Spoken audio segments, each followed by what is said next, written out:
Happy Resurrection Day!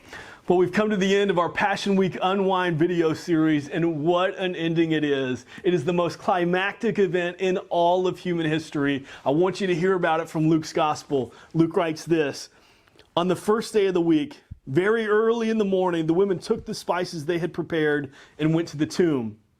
They found the stone rolled away from the tomb, but when they entered, they did not find the body of the Lord Jesus. While they were wondering about this, suddenly 2 men in clothes that gleamed like lightning stood beside them. In their fright, the women bowed down with their faces to the ground, but the men said to them, "Why do you look for the living among the dead? He is not here. He has risen.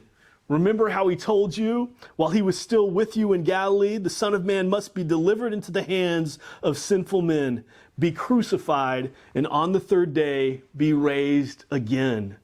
Then they remembered his words. On Resurrection Sunday, the women come to the tomb with the spices that they had made late that Friday evening. They leave first thing in the morning before anyone else is up. They would go before anyone else would even see them. It was the last act of love for Jesus, to anoint his body, to provide some kind of a decent burial for him. And after that, what would they do? Where would they go? It didn't really matter. Jesus was dead. It didn't really matter where they went. It didn't really matter who they were with. It was over. There were no plans past Jesus. There was nothing else to do. They would just pick up the pieces of their lives the best they could and try to live. So they got the spices, they got up early, and together they started walking, and then an argument ensues, because how in the world were they supposed to move that stone? You know, in the heat of the moment, you just don't think everything through. So they turn the corner, and as they approach the tomb, they notice something is wrong, because the stone is not where they last saw it. The rock did indeed cry out, just like Jesus said, and it told the women something had happened.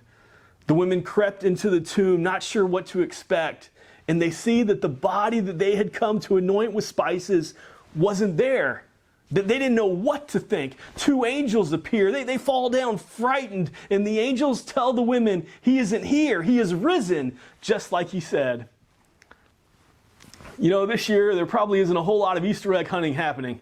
Most Easter eggs are just sitting empty. Perhaps you heard this old story about a teacher who told her students to take an Easter egg and go outside and find something that reminded them of the Easter story. One student put in a piece of candy inside the egg and said that this reminded him of the Easter story because Jesus gave us the sweetest gift of all. Another student put in a blade of grass, signifying new life.